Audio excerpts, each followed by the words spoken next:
Hello friends, how are you? Guys, welcome back to my sociology videos. And in this video we are going to discuss one of the important sociologists, and with this discussion our sociological thinkers series will be completed. So today we are going to discuss G.H. Mead and his concept of self and identity. Guys, I am Satyanarayan. I am a 2019 batch IPS officer and my score in sociology was 298. So let's understand G.H. Mead. So basically the basic ideas or the main ideas around which theory of G.H. Mead revolves around is, first he wants to understand how mind develops. So he answered the question whether human mind is purely biological or is it has any social elements in it, means whether it is shaped by the society or is it a purely biological phenomena. Then he explained what is self, and he explained how it develops. So he was the sociologist who gave the concept of self, and what is the role of gestures and especially language in our human interactions. So how language plays an important part in the development or evolvement of society, that answer he tried to answer. And he also explained the relationship between the self and society. So self basically is connected to the human mind, that is an individual self, and how an individual is connected to the society, that he tried to answer upon. And finally we will understand his distinction between the concept of I and me. So I and me are basically two different aspects of a human self. Guys, these are some of the questions which UPSC asked during the previous year's exams. So if you see that almost every 2 or 3 years UPSC asks a question about the theory of G.H. Mead, and it's either a 10 marker or a 15 marker, or sometimes it's 20 marker also. So some of the questions like, according to Mead, what is the idea of self, or how the idea of self develops when the individual becomes self-conscious, that was needed to be explained. According to Mead, we play a key role in our own socialization. So similarly, his theory of self will be a key answer to this question. Do you think that I and me are the central terms in Mead's work? So that is obviously we will explain in our discussion. Self and society are twin bond. So basically UPSC wants us to examine this statement of G.H. Mead that self and society are twin bond, how self is affecting the society and how society is affecting the individual self, that was needed to be answered here. And one more variant of his questions is critically analyze the contributions of G.H. Mead to symbolic interactionism. So before discussing the work of G.H. Mead directly, I want to just elaborate upon the concept of symbolic interactionism.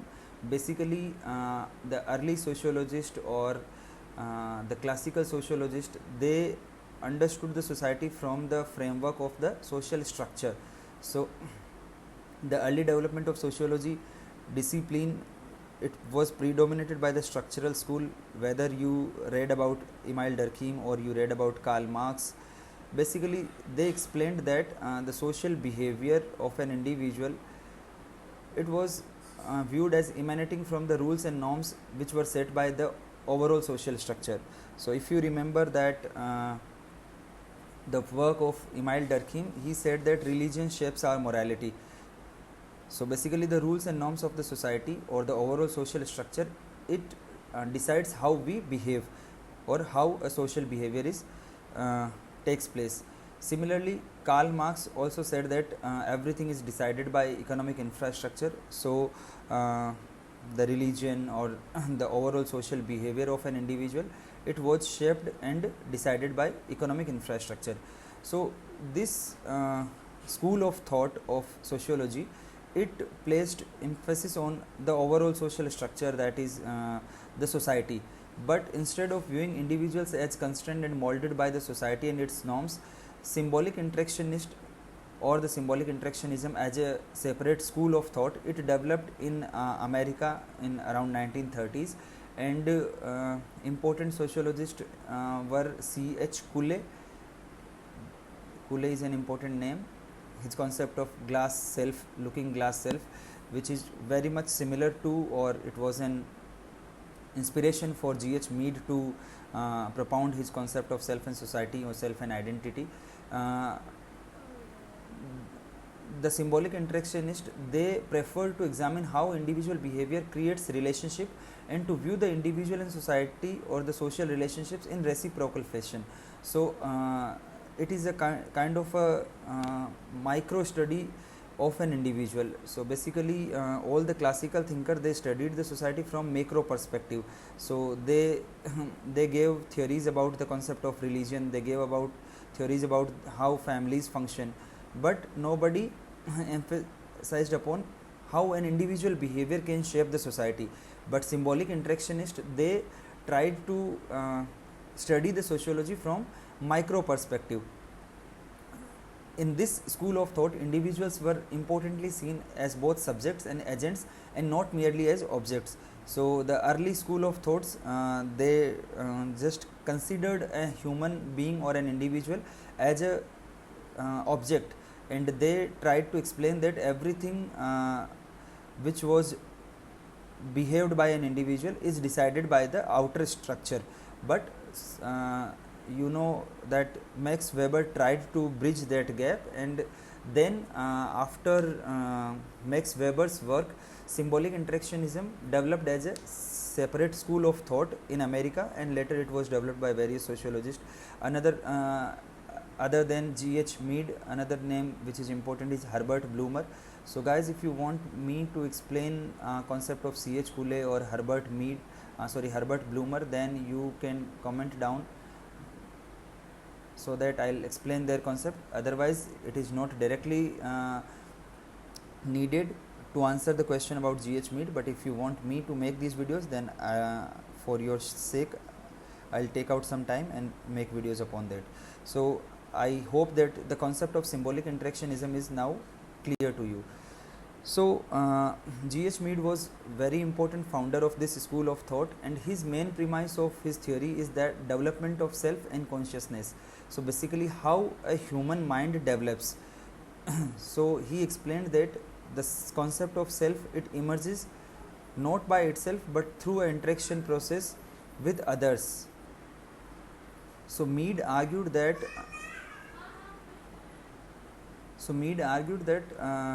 a human self or an individual behavior is not just given, it is not already decided, but it develops through interaction or day-to-day interaction with others. So you must have heard this phrase that what will people say. So during our day-to-day routine, most of the time we think that during most of our interactions we first analyze that whatever we do or whatever we say to others, how they will interpret it and what will be their behavior. During our interactions we always keep on analyzing this thing. So basically Mead studied this phenomena of an intelligent human being, that his reaction or his behavior is not just shaped by our own whims and fancies, rather than we try to put ourselves in the other's self, or alternatively we can say that we learn to see ourselves through the eyes of others. So how we perceive who we are is largely influenced by what feedback we get about ourselves from those around us. So we whatever feedback we get from others, we try to mold or we try to edit our reactions and how we behave. So this thing goes into our psyche all the time, and even when we are sitting alone or even when we are not surrounded by anyone else, our action or our behavior is still shaped by how others will see our actions. So basically social communication thus comprises of making gestures to others that we first understand ourselves and then communicate through commonly understood symbols to others. So how interaction can take place or how interaction is made possible, Mead emphasized that we learn meaning of the commonly understood symbols, and then we see our behavior from the eyes of others. So I'll give one example of the shared meanings of a traffic signal. So during our childhood or our socialization process, we learn that The red light emphasizes to stop, the yellow light emphasizes to halt, and green to move. So this is a shared meaning, or this is a commonly understood symbol. So for everyone who is out on the road and is driving a vehicle will understand that whenever there is a red light signal, that means we have to stop it. So this is the concept or the symbols of significance, which Mead said that they become significant symbols. So during our day to day interactions, there are a number of interactions, and all not them are of significant symbols, but some of them become significant because the most consistent of these gestures, they are the symbols of significance, and they are made significant by the important role that they play in the society to which a person belongs. So for example, the concept of these traffic signals, they play an important role in managing the overall traffic and to reduce the chaos on the roads and minimizing the road accidents. Similarly, in our overall day to day functioning, for example, we are going to office, so your boss conveys you some gestures, or he just says hi. So it's not simply a word of hi, it has other different meanings attached to it.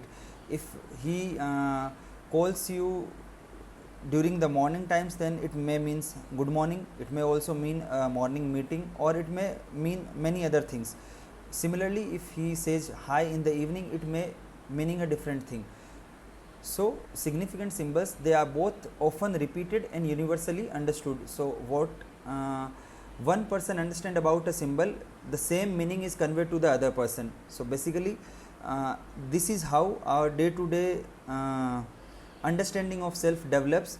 So thus a group of individuals who participate in the same society, they take on combined attitude of others towards himself or herself, and the community thus become for that person generalized others. So this is a technical term which Mead used to refer to the overall society. For example, I am an individual, so all the persons around me, they are not generalized others, but generalized others are only those people whom with we share the common meanings. So for example, there is one person from China and there is another person from Japan.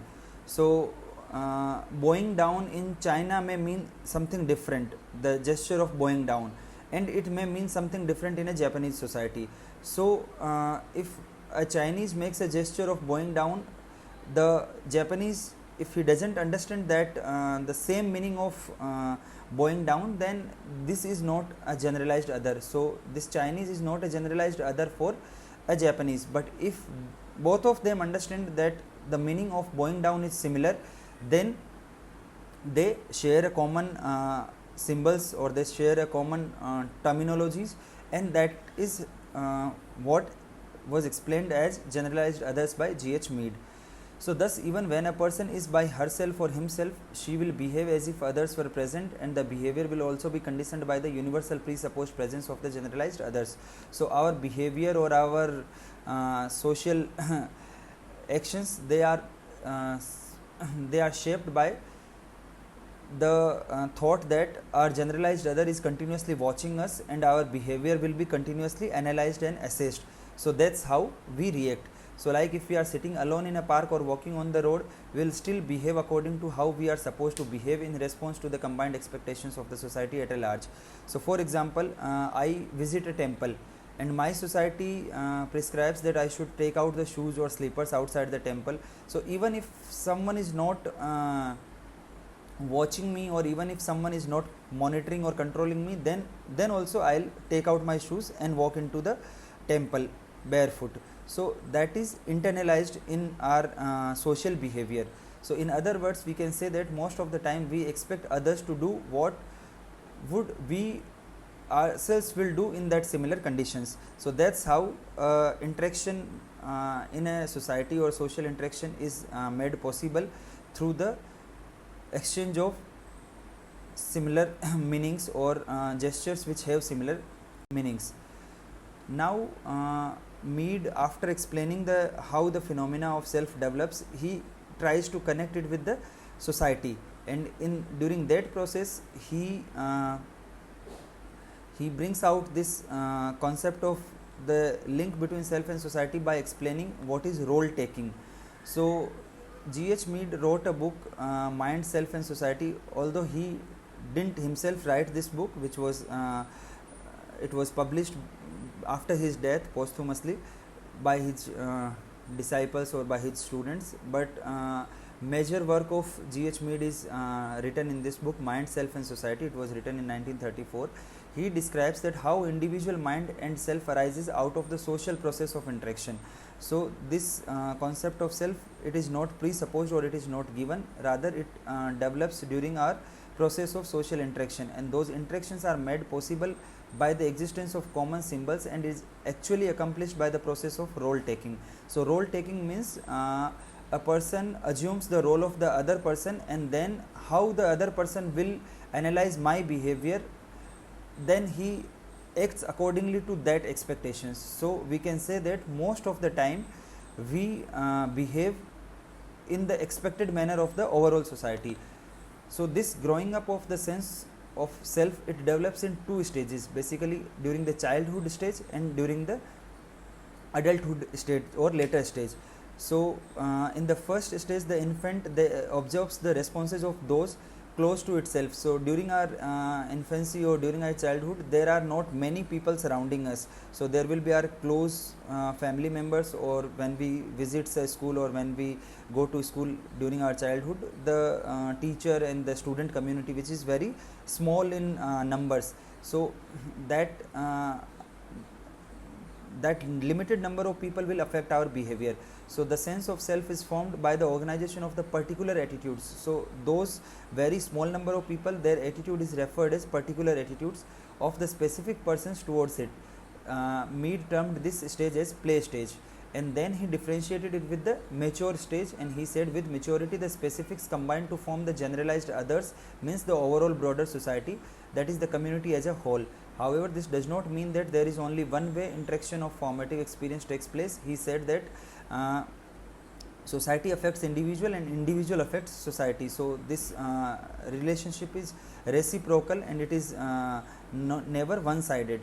So he observes that human self is not inborn or biologically given, rather it is learned from others in the early years of one's childhood, that is meditated through a process of communication symbols as contained in the language structure. So the major gesture or the major pool of gesture is contained in the language, and language structure affects our overall social upbringing or overall social behavior to a very much large extent. So he is mainly credited for his contribution to the development of biological self to a social self. So human mind is biological entity, but it develops over the period of time into a social self, and his work of the significance of symbolic interaction communication through language. So we can say that our all thought, experience and conduct, our all thoughts, our experience and conduct, they are essentially social in nature, and they arise out of the interaction process during our day-to-day affairs. Now, after explaining the link between self and society, Mead now differentiate between what is I and what is me. So UPSC asked a direct 10 mark question between I and me. You have already seen the questions. So basically Mead made a significant difference between these two aspects of self. So he said that me is considered as the socialized aspect of the individual. That means it represents the learned behavior, attitude and expectations of the others. So what others expect from us, that part of our human self is me, and that we tend to learn from our childhood days. So it is not given, it is not inner instinct, but it is learned through socialization process. However, I represents the individual's identity, that is his own identity based on his own response or his response to the society. So the me is sometimes referred as the attitude or the image of generalized others, whereas I represents the inner instincts of an individual. So whereas me is what prevents someone from breaking the rules, for example religion, for example norms or values and the boundaries of societal expectations, whereas I allows the individual to still express creativity and individualism and understand when to possibly bend and stretch the rules that govern social interactions.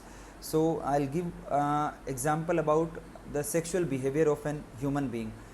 So if you have read book Sapien or any other important significant work, they argue that human beings, because they have developed from the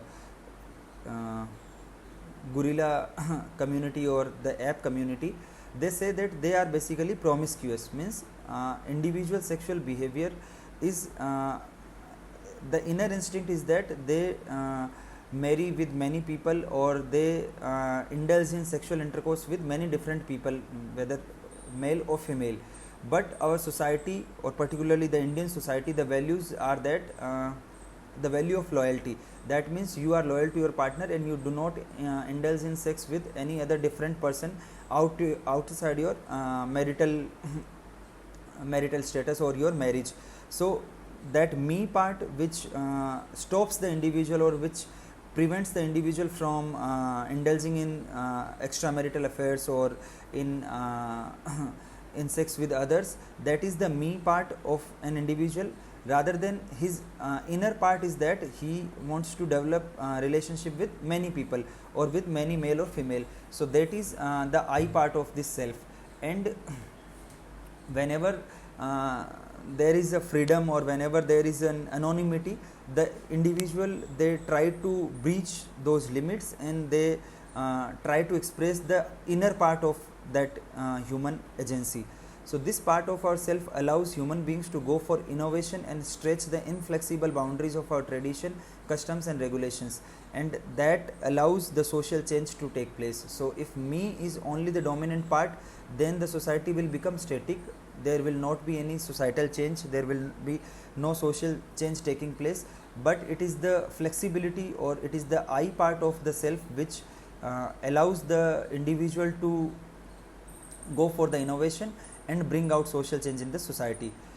So for instance, if you accidentally put your hand in a fire, and then your expression the natural expression will come from your I part, but how you will react to it, that will have to be decided by your me part. So for example, you meet an accident, or you put your hand in fire, for example, the example which is given here, then your inner instinct may force you to shout out your anger through using abusive words. But if you are surrounded by other people, or if you are surrounded by your parents, then the me part will automatically come into picture, and it will stop you from using that abusive word.